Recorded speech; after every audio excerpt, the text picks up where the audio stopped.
Breaking news mga kabayan, aid ni Putin, nagbanta ng pag-atake sa isang bansa na kaalyado ng Amerika. Anong bansa kaya yun?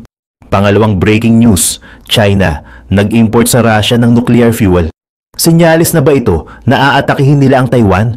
Pangatlong breaking news, German at Swedish Coast Guard dumating na para tignan ng cable damage na ginawa ng Chinese bulk carrier na Yipeng 3. Bago tayo mag-umpisa, baka pwede nyong i-like ang video na to. Malaking bagay ang like sa aming mga content creators. Maraming salamat po.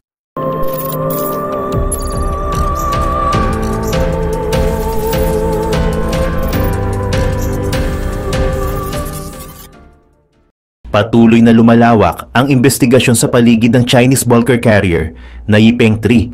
Ito ay pinaghihinalaang nakapinsala sa dalawang submarine cable sa Baltic Sea.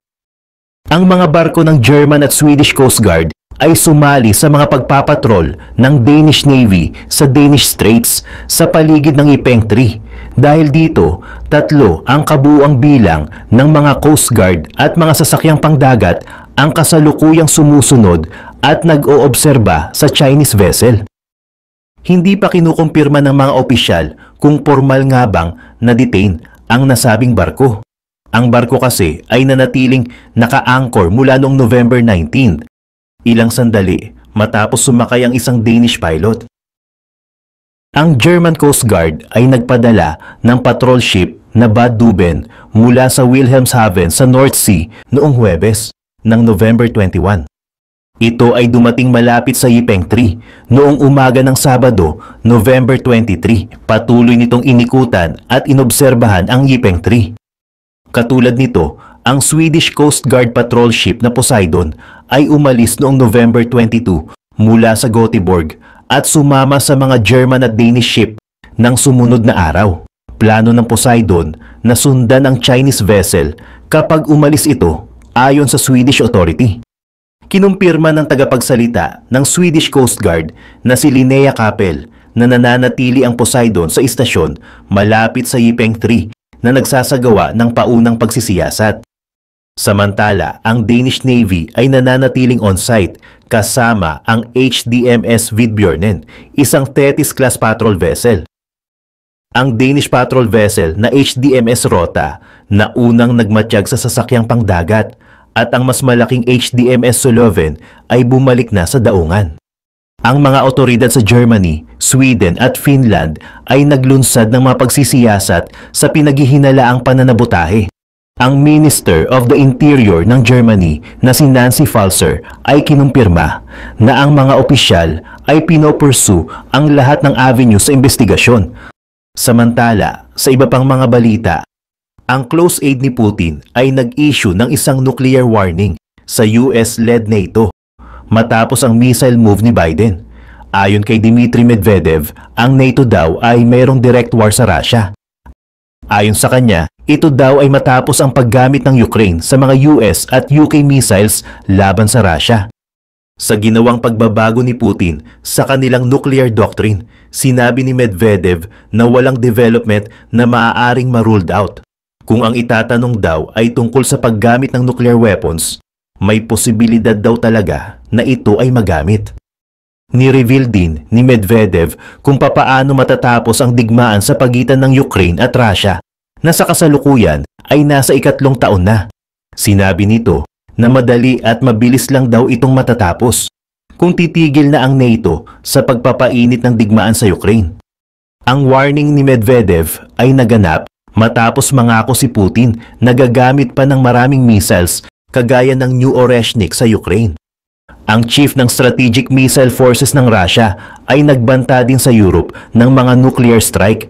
Ayon kay Sergei Karakayev, ang Oreshnik ay makakaabot sa buong Europa. Ang mga pangamba at pagkatakot ay naglitawan mula ng payagan ni Biden ang Ukraine noong November 19 na gamitin ang kanilang mga armas upang atakihin ang Russia. Samantala, sa iba pang anggulo ng mga balita, sinasabing ang China ay 3 beses na in-enriched ang uranium imports nito mula sa Russia. Ito ay naganap mula ng iba ng Russia ang uranium exports patungo sa Washington sa gitna ng mga hindi pagkakaunawaan. May mga report na nagsasabi na tumaas ng 3.2-fold ang pag-import ng Russian uranium sa China. Ang China ay bumili ng $849 million worth of enriched uranium mula sa Russia ngayong 2024. Sa buwan ng Oktubre, umabot na sa $216 million ang enriched uranium na na-import ng China. Sinasabing doble ito ng nakaraang mga uranium imports ng China na nagmula sa Russia. Samantala, sinasabing ang South Korea naman ang sumunod sa China sa may pinakamataas na pagbili ng uranium sa Russia.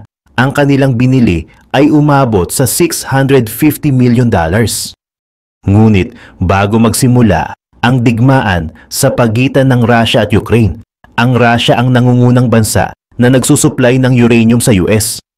Ayon sa Environmental Impact Assessment, halos 1/4 ng uranium na nagpo-fuel sa mga nuclear reactor ng US ay nagmula sa Russia.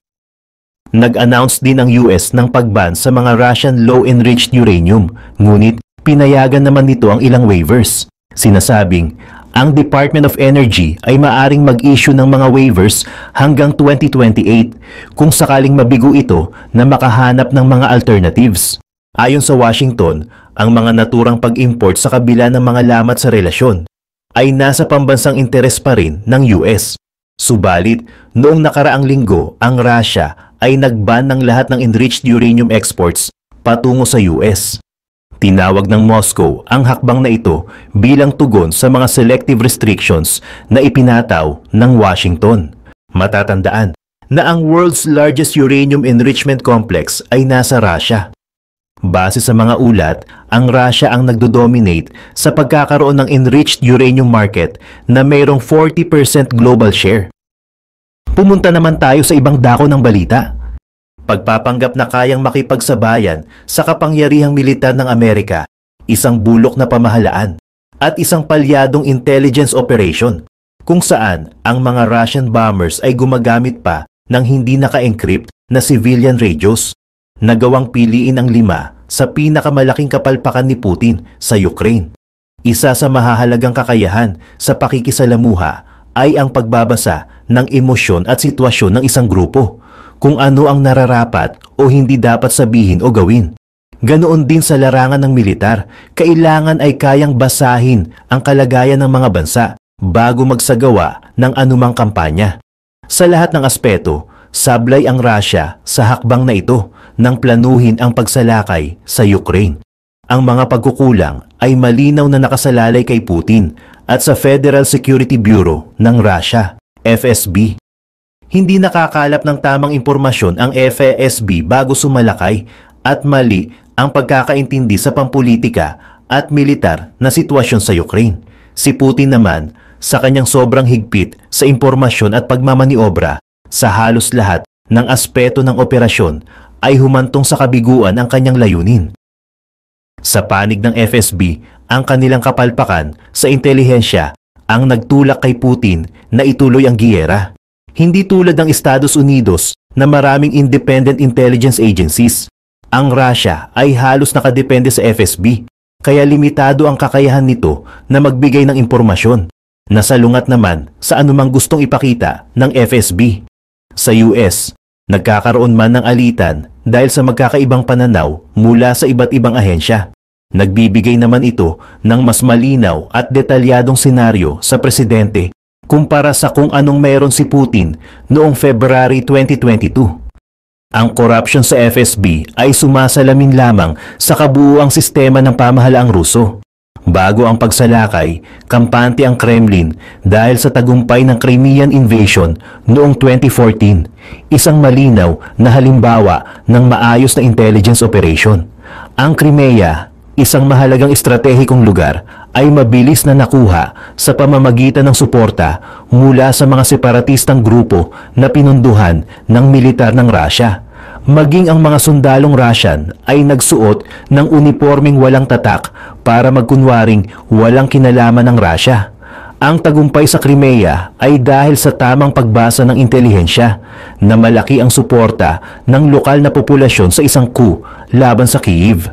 Ang mga lokal na taga-suporta ang nagbigay ng logistikong batayan para sa mga operasyon ng Russia, habang kunwari ay hindi pa sila opisyal na sumasalakay. Ngunit sa Ukraine, inakala ng FSB na ang pampulitikang klima sa Crimea ay umiiral din sa buong bansa. Ang maling akala na ito ang nagpatibay sa kanilang desisyon na ang mga Ukrainians ay papabor sa Russia at magagalak sa isang pagpapalit ng pamahalaan. Naniniwala sila na ang malawakang protesta laban sa pro-Russia na presidente ng Ukraine ay gawa lamang ng maliit na sektor. Ang totoo, hindi bulaklak kundi matinding pagtutol ang sumalubong sa mga tropang Russian. Bagamat hindi pa buo ang kwento ng digmaan sa pagitan ng Russia at Ukraine, malinaw na ang mga kapalpakan sa intelihensya at ang mga maling desisyon ni Putin ang naglagay sa Russia sa ganitong sitwasyon. Sa halip na bulaklak, Molotov cocktails ang sumalubong sa kanila. Paano kaya nagkaroon ng ganito kalaking maling basa sa sitwasyon? Malamang dahil ang FSB, imbes na gawin ang trabaho nito bago sumalakay, mukhang halos walang ginawa.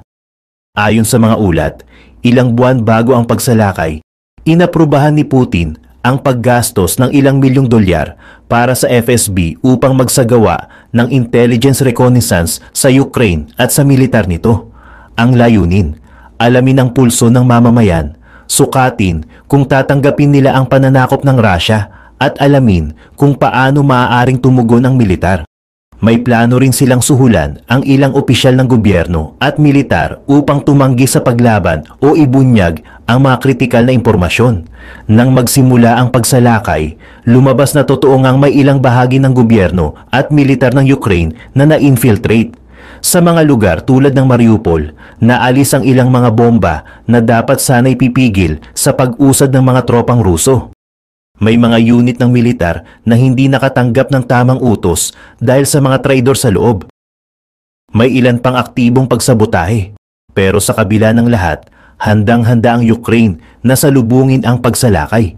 Paano nangyari ito kung milyon-milyong dolyar ang inilaan ng Russia para sa intelligence operations na dapat sana'y magpapadali sa kanilang pananakop?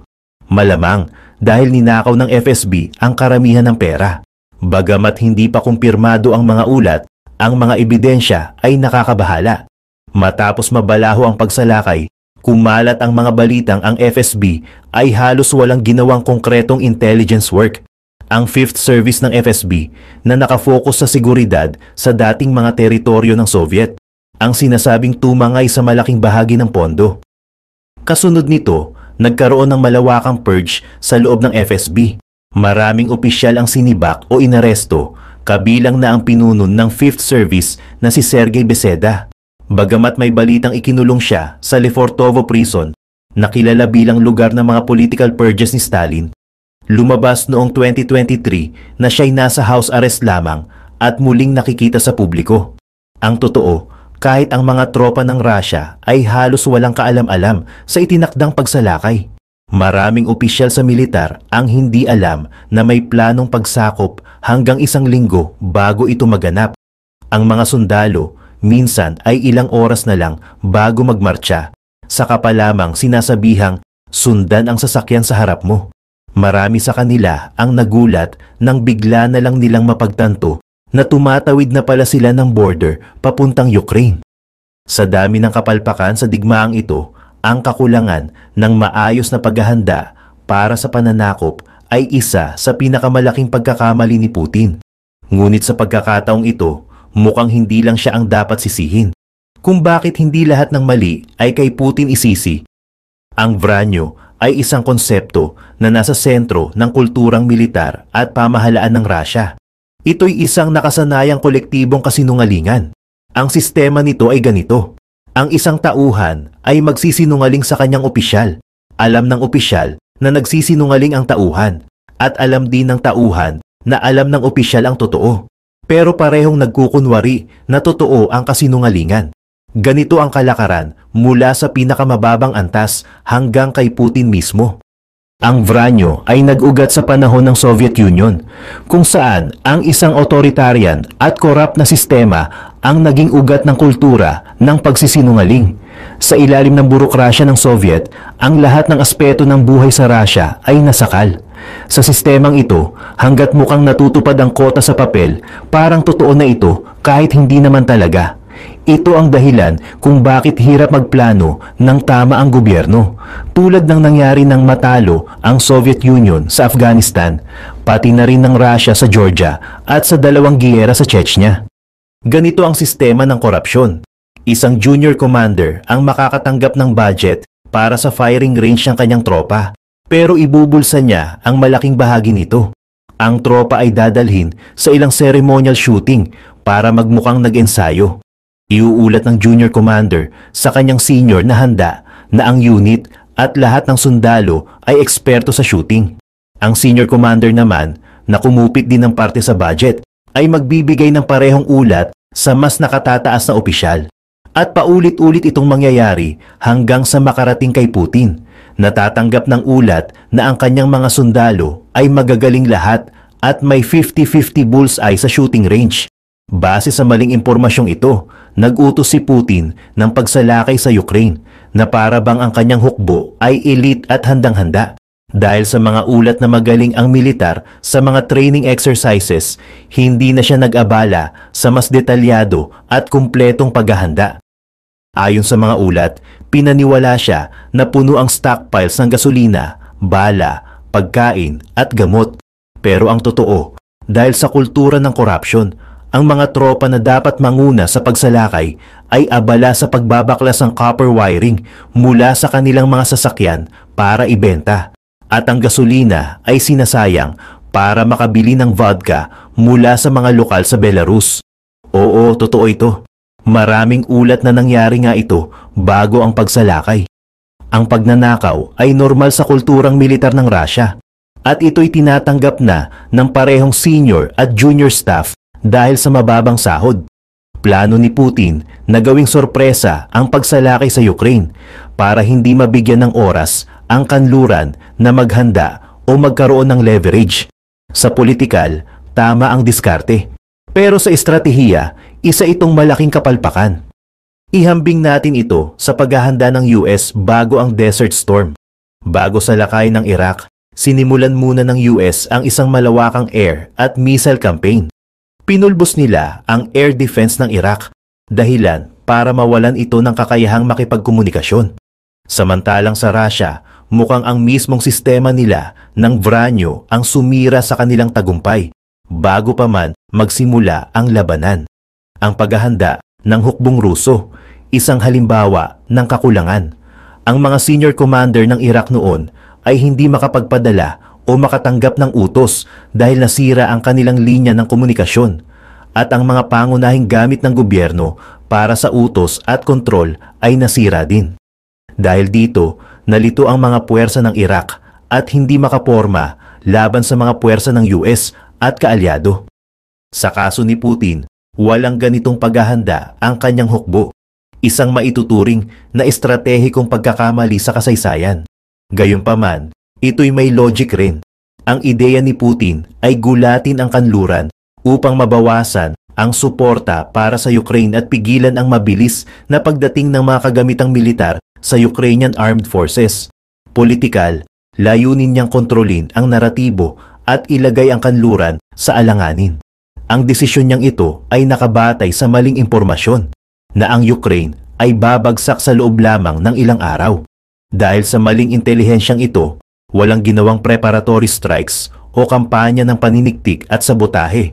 Diretso lang ang mabilis na paglusob sa Kyiv. Nakakaalarma din na ang mismong militar ng Russia ay walang kaalam-alam sa naging pagsalakay hanggang sa aktwal na mangyari ito. Maging ang mga senior advisor ni Putin ay mukhang wala ring alam. Ayon sa ulat, nang bumisita ang CIA Director na si William Burns sa Moscow upang magbigay babala kay Nikolai Patrushev, parang nagulat ito sa aligasyong mag-iimbita ang Russia sa Ukraine. Ang mga ulat mula sa pakikipag-usap kay Sergey Lavrov ay nagpapakita rin na wala siyang kaalam-alam tungkol sa seryosong plano ng pagsalakay. Sa madaling salita, ang maling impormasyong hawak ni Putin ang sumira sa tsansa ng kanyang militar na mabilis na makuha ang Kyiv at wakasan ang digmaan. Naniwala siya na kaya ng kanyang hukbo ang estilo ng mabilisang pagsalakay na tulad ng ginawa ng US sa Iraq, dahil ito ang sinasabi sa kanya sa loob ng maraming taon. Napakakulelat ng paghahanda na nang umatras o nasira ang mga puwersa ng Russia. Nakahanap ang mga sundalong Ukrainian ng mga nakakagulat na bagay. Una, isang sundalo na may kopya ng mga instruction mula sa Wikipedia kung paano gamitin ang kanyang mabigat na sandata. Pangalawa, mga lumang mapa ng Ukraine mula 1960s at personal na cellphone bilang pamalit sa mga radyo. Dahil dito, nagkaroon ang Ukraine ng malaking tagumpay sa intelihensya na ginamit nila upang masundan at matarget ang mga puwersa ng Russia. Kung ang Ukraine ay may sapat na HIMARS sa simula pa lang ng giyera, malamang nagtamo ng napakalaking pinsala ang Russia, dahilan para mapilitan silang umatras sa loob ng ilang buwan lamang. Ang kakulangan sa koordinasyon ay makikita rin sa kakulangan ng mga medikal na gamit, kaya't ang mga sundalo ng Russia ay nagplunder ng mga parmasya at tindahan sa sinakop nilang mga lugar. Sa paglusob sa Ukraine, dumaan ang ilang unit ng Russia sa Red Forest malapit sa Chernobyl, isang lugar na mataas ang radiation. Doon sila naghukay ng mga trench, dahilan para marami sa kanila ang naospital sa Belarus dahil sa radiation poisoning. Sa mga armored vehicles naman ng Russia, halos wala ring plano sa tatahaking ruta papunta sa Ukraine. Pinlanong isagawa ang operasyon sa panahon ng nagyayelong lupa para madali ang pagdaan ng mga sasakyan. Ngunit marami sa kanilang mga kilos ang tila walang sapat na paghahanda o pagsusuri. Kakulangan sa paghahanda ng militar ng Russia. At ang epekto nito, hindi naisip ng mga military planner ng Russia ang epekto ng mabibigat na sasakyang militar sa mga kalsada ng Ukraine. Sa sobrang pagkasira ng mga daan, napilitang dumaan ang mga sasakyan sa gilid ng kalsada, ngunit patigil-tigil sila dahil sa makapal na putik. Sa loob ng ilang linggo, habang nagdedebate ang mga bansang kanluranin tungkol sa eskalasyon at mga kagamitang ipapadala sa Ukraine, naging pinakamalaking donor ng armas ang Russia dahil sa dami ng mga iniwang tangke, infantry fighting vehicles at air defense systems ng kanilang hukbo. Maging sa Air Force ng Russia, malinaw ang kawalan ng maayos na paghahanda. Sa papel, malaki ang kalamangan ng Air Force ng Russia kumpara sa Ukraine at sapat ang air power nito para sa isang kampanya malapit sa sariling teritoryo. Pero sa realidad, napakababa ng kalidad ng intelihensya ng Russia, kaya't pumalya ang kanilang unang serye ng airstrikes na dapat sisira sa air defense ng Ukraine. Gamit ang impormasyong ibinigay ng US, nailipat na ng Ukraine ang kanilang air defense equipment bago pa man umatake ang Russia. Ang pagkaantala sa mga command para sa airstrike ay tumagal ng 3 araw bago muling umatake, sapat na panahon para mawala na ang target. Sa unang bahagi ng giyera, lumipad ng walang escort ang mga eroplano ng Russia, isang malaking pagkakamali. Naging biktima sila ng mga Ukrainian fighter na mababa ang lipad sa radar coverage. Sa halip na magpatrolya sa ere o magbigay ng escort, pinili rin ng Russia na magpalipad ng mababa, kaya't naging madali silang target ng mga man-portable air defenses tulad ng Stinger missiles ng Ukraine. Ang kultura ng katiwalian at kawalan ng kakayahan sa pamunuan ni Putin ay nagdulot ng mas malaking problema. Tulad ng ibang diktador, tanging katapatan at leverage ang nagpapanatili sa kanya sa kapangyarihan. Pinupuno niya ang matataas na posisyon ng mga taong hindi threat sa kanyang pamumuno, mga tapat sa kanya, o mga may hidwaan sa isa't isa. Isa sa mga halimbawang ito ang tunggalian ni Sergei Shoigu, dating Defense Minister, at Yevgeny Prigozhin, dating leader ng Wagner PMC. Ang Wagner PMC, ang pinakamahalagang pribadong hukbo sa Ukraine, ay ikalawa lamang sa kahalagahan sa mismong militar ng Russia. Pero ang alitan nila ng militar ng Russia ay nagdulot ng pinsala sa kampanya ng Russia. Ang militar ng Russia ay sadyang nagkait ng artillery shell sa Wagner upang pahinain ito, habang may mga ulat na nagbibigay naman ang Wagner ng impormasyon sa Ukraine tungkol sa lokasyon ng mga opisyal ng Russia na nagre-resulta sa mabilis na pagtama ng HIMARS. Pati ang mga sundalo ni Putin nagkakaroon din minsan ng direktang labanan laban sa isa't isa o nanghuhuli ng kapwa sundalo bilang bihag. Ang ganitong uri ng kaguluhan ay naging malinaw na balakid sa kakayahan ng Russia na makamit ang kanilang mga layunin sa digmaan.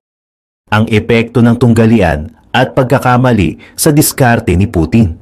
Bagamat malaki ang naging pinsala ng tunggalian ni Shoigu at Prigozhin sa kampanya ng Russia, ito rin ang pumigil sa dalawang pinakamalaking banta sa kapangyarihan ni Putin na magkaisa. Nang maglunsad si Prigozhin ng kontrobersyal na marcha papuntang Moscow, may mga ulat na ilang opisyal ng militar ang nagpahayag ng suporta. Pero ang nangyari, karamihan sa militar ay kumampi kay Shoigu at Putin, dahilan para maagapan ang posibleng pag-aalsa. Ang pag-atras ni Prigozhin mula sa Moscow ay isang patunay na gumana ang taktika ni Putin na hatiin ang kanyang mga tauhan, kahit pa nagdulot ito ng napakalaking bilang ng mga nasawi sa militar ng Russia na patuloy nilang dinaranas hanggang ngayon. Ang pinakamalaking pagkakamali marahil ni Putin ay ang maling pagtansya sa kanluran.